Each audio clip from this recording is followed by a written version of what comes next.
পরকালের মৃত্যুর জন্য প্রস্তুতি কিভাবে করবেন?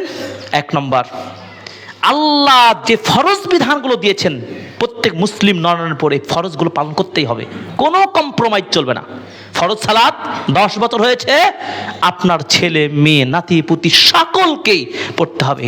আপনি স্কুলের একজন গার্জিয়ান ও প্রিন্সিপাল হেড, আপনার ছাত্র ছাত্রীর জন্য বাধ্যতামূলক সালাত আদায় করে, এটা প্রিন্সিপালকে সেই ক্ষমতা দিতে হবে, দেশের সরকারকে ব্যবস্থা নিতে হবে। ব্যক্তিগত উদ্যোগে প্রত্যেক বাবা মা দায়িত্বশীল, নাম্বার 1। এরপর রাষ্ট্রীয়ভাবে সালাত আদায়ের প্রতি গুরুত্ব দেওয়ার জন্য রাষ্ট্রীয় সরকারকে আমরা দাবি জানাই। আমাদের ছেলেমেয়েরা যেন 10 বছর থেকে সালাত আদায় করে এবং সেই স্কুলগুলোতে সেই প্রতিষ্ঠানগুলোতে সালাতের ব্যবস্থা থাকবে এবং সালাত আদায়ের জন্য একটা নির্দিষ্ট টাইম পিরিয়ড থাকবে ইনশাআল্লাহ। আল্লাহ কবুল করুন, আমিন।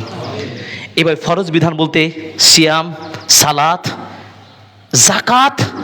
আপনার মেয়ের নামে 7.5 ভরি কেন 10, 15, 20 ভরি পর্যন্ত স্বর্ণ জমা রেখেছেন, যাকাত দেন না বাবা। আপনি বলেন না, আপনার মেয়েকে বলেন না, আপনার বৌমাকে বলেন না, আপনার স্ত্রীকে বলেন না, বাঁচবেন।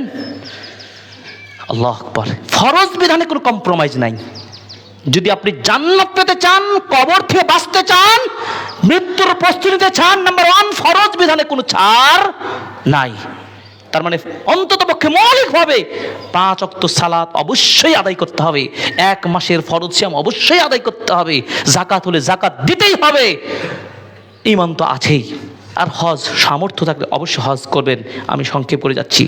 সাথে সাথে ইত্তেবাউ সুন্নাহ, নবী সাল্লাল্লাহু আলাইহি ওয়াসাল্লামের পূর্ণ অনুসরণকারী একজন মুসলিম, খাঁটি ঈমানদার সুন্নাহ প্রেমিক মুসলিম হতে হবে। আপনার পক্ষে যাবে কি বিপক্ষে যাবে এটা বড় বিষয় নয়। ইসলামের কার্যবিধান যেখানে ঘোষণা হয়ে যাবে, নবীর ফয়সালা যেখানে আসবে, সেটাকে আপনি অকপটে মেনে নিতে হবে। সূরা আহজাব 36 নম্বর আয়াতে সে কথাই বলা হয়েছে, সূরাতুন নিসায় বলা হয়েছে। সুতরাং সুন্নাহ প্রেমী হবেন।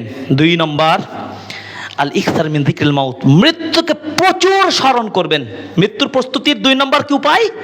মরণকে প্রচুর স্মরণ করবেন। হাদিস, আনাস বিন মালিক রাদিয়াল্লাহু তাআলা আনহু বলছেন, রাসূল সাল্লাল্লাহু আলাইহি ওয়াসাল্লাম বলেছেন, কুনতু নাহাইতুকুম আন জিয়ারাতিল কুবুর, আমি তোমাদেরকে কবর জিয়ারত করতে আগে নিষেধ করেছিলাম। পরে নবীজি বললেন, ফা আল্লাহ ফাজুরুহা, এখন তো তোমরা কবর জিয়ারত করো। কেন কবর জিয়ারত করবেন? তাই বলে ওই ঈদের দিন শুধু খাস করে কবর জিয়ারত করা বেদাত চলবে না। জুমার দিনে শুধু যাবেন, এটা সম্পূর্ণ এই নীতি চেঞ্জ করতে হবে। আপনার যখন সুযোগ আছে, আজকেও যান, কালকেও যান, যখনই সুযোগ থাকবে আপনি কবর বেশি বেশি জিয়ারত করবেন। নবীজি বললেন, কবর জিয়ারত করে লাভ কি? ইয়ারকুল কলব, অন্তরটাকে নরম করবে। 1, ওয়াতাদমাউল আইন, চোখ দিয়ে অশ্রু ঝরাবে। 3, ওয়াতুযাক্কিরুল আখিরা, পরকালটা মনে আসবে। সুবহানাল্লাহ। আসুন, প্রিয় বাবা মা আমাদের মারা গেছেন, আমাদের সন্তান চলে গেছে, আত্মীয় স্বজন গেছেন, প্রতিবেশী গেছেন, কবরে যান। মৃত্যুটাকে সাকসেসফুল মৃত্যু যেন হয়, পরকাল মুখী যেন মৃত্যু হয় আমার, এই জন্য তো কবর জিয়ারত করতে হবে, লাভটা আমার। এই জন্য আবু দারদা বলছেন, আবু হুরায়রা রাদিয়াল্লাহু তাআলা আনহু বলেন, রাসূল সাল্লাল্লাহু আলাইহি ওয়াসাল্লাম বলছেন, আকসিরু যিকরা হাদিম লাদ্দাতাল মাউত, তোমরা বেশি বেশি ওই মৃত্যুকে স্মরণ করো যে মৃত্যু মানুষের আশা নেশা সব ধ্বংস করে দিতে পারে। মৃত্যু আসলে আর কোনো চলবে? গাড়ি বাড়ি টাকা পয়সা খাওয়া দাওয়া চলবে? সব শেষ হয়ে যাবে। মৃত্যু স্মরণ করতে বলা হয়েছে। আবু দারদা রাদিয়াল্লাহু তাআলা বলছেন, মান আকসারা মিন যিকরিল মাউত, যে ব্যক্তি মৃত্যুকে বেশি স্মরণ করবে, কাল্লা হাসাদুহু, তার হিংসাটা কমে যাবে। যখন মৃত্যুর কথা মানে মাথায় মগজে থাকবে, তখন আর অন্যের প্রতি হিংসা করার সময় থাকবে আমার। আল্লাহু আকবার। ওয়া কাল্লা ফারহু, এবং তার আনন্দটাও কমে যাবে। কত চমৎকার কথা, চিন্তা করেন, আনন্দ কমে যাবে।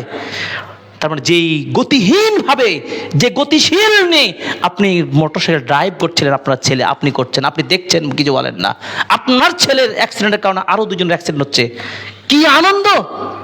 ছি, ঘৃণা জানা এইসব যুবকদেরকে দেখে, যারা এইভাবে লাগামহীনভাবে গাড়ি চালিয়ে পথচারী মানুষের ক্ষতি করে, নিজের জীবন ক্ষতি করে, সম্পদ, দেশের রাষ্ট্রের সম্পদ নষ্ট করে। এই আনন্দ, মৃত্যু যদি থাকতো, স্মরণ থাকতো, এই আনন্দ করতে পারতো না।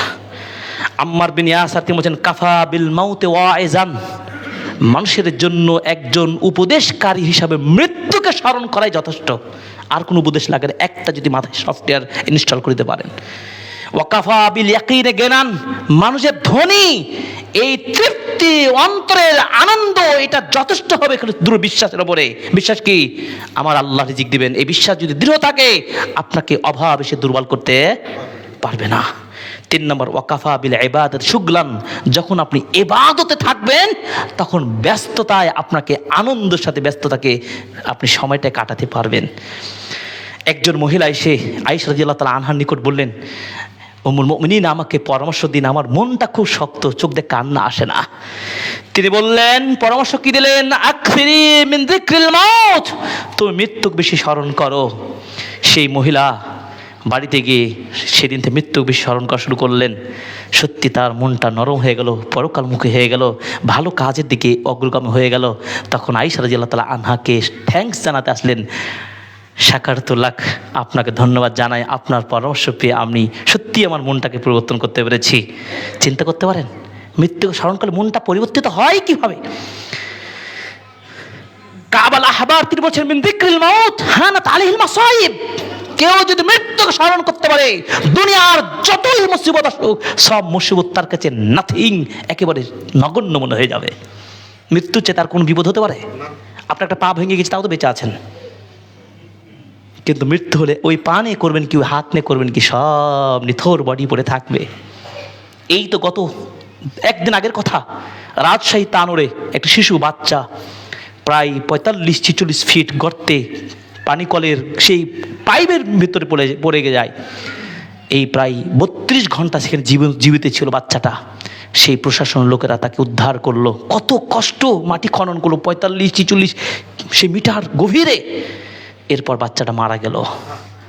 ইন্না লিল্লাহি ওয়া ইন্না ইলাইহি রাজিউন। হাজার হাজার মানুষ মিডিয়ার দিকে চোখ, আমি নিজেও দেখেছি। দেখুন আল্লাহ রব্বুল আলামিন এখান থেকে শিক্ষা দিলেন আমাদেরকে মৃত্যুকে স্মরণ করে যেতে হবে। এই শিশু বাচ্চা আল্লাহ চাইলে তখনই সেই গভীরে মৃত্যু দিতে পারতেন, কিন্তু জীবন্ত দিলেন। হয়তো মরা লাশ পেলে হয়তো মৃত্যু বাচ্চার জন্য কি এত কষ্ট করা হলো এটা হয়তো ভাবতো, কিন্তু আল্লাহ তাআলা জীবন্ত দিলেন। এরপর আল্লাহ তার দিকে ফিরিয়ে নিলেন। এটা কি আমাদের চোখে কান্না আসে না? আমাদের হৃদয়ে প্রকম্পিত হয় না? আল্লাহু আকবার।